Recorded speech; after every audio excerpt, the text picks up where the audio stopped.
ជាសួរលោកគ្រូនិងមិត្តភក្តិទាំងអស់គ្នានេះខ្ញុំធ្វើជំនាញច្រើនមកពីថ្នាក់ទី 11A ថ្ងៃនេះខ្ញុំមកធ្វើការដោះស្រាយលំហាត់មួយគេដាក់ 5.6 ក្រាមនៃបន្ទៃកាយឆាបនៅក្នុង solution acid chlorhydric រាងលើគេទទួលបានដោយស្មើនឹង hydrogen និង solution មួយក៏ជួយសរសេរសមីការតាមប្រតិកម្មខកញ្ញាម៉ាំបើដែលបង្កើតដំណោះស្រាយមួយដងនិងសរសេរសមីការ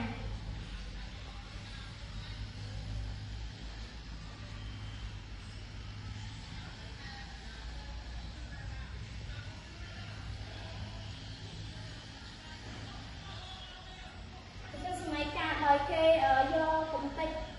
ដែលឆាទៅដាក់ក្នុង solution acid chlorhydric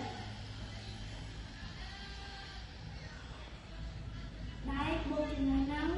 acid chlorhydric ទទួលបានsolution អំបិលនិងឧស្ម័ន hydrogen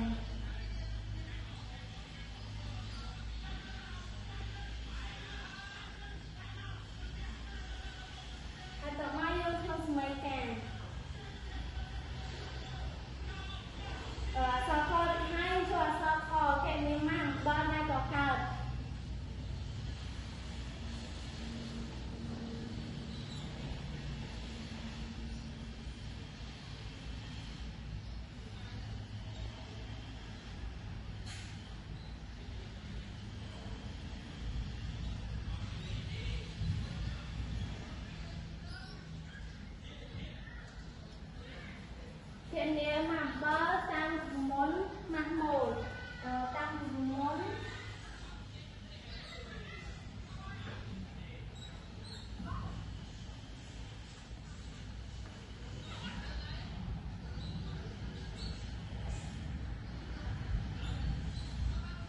mặt bông bơ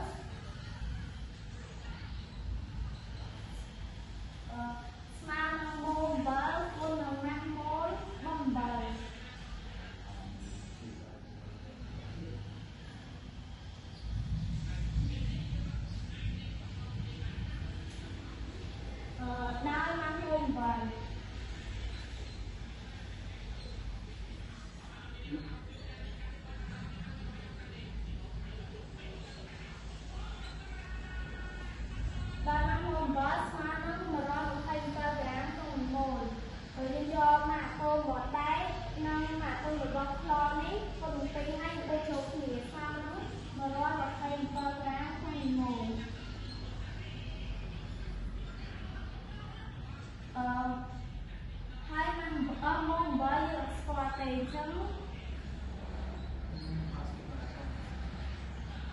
dân từ đó năm môn với người ta sẽ lấy ca gì đó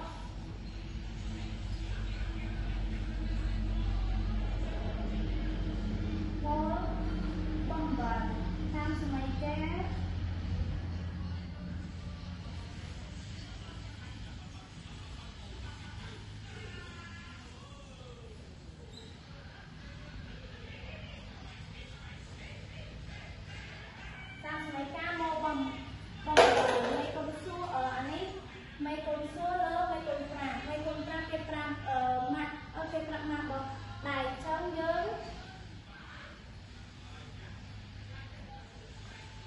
nhưng do mặt môn với lý mà nắng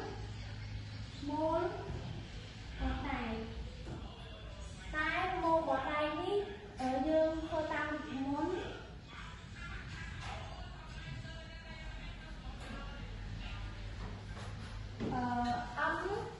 ấm ở mắt lơ mắt hồi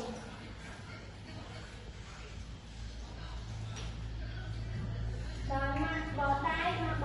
cái ai đi 5.6 gram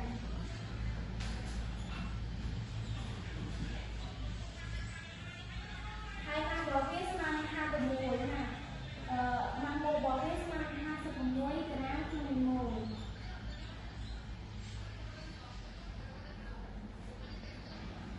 cho nên cái này mà khơi sôi với muối một mồi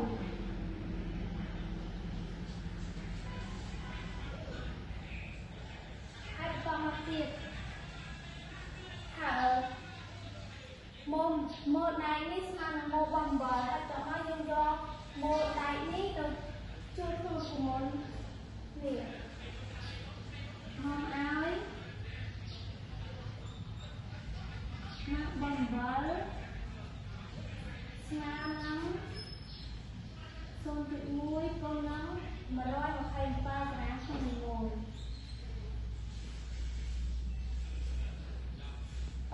ស្មើនឹង12.7 ក្រាម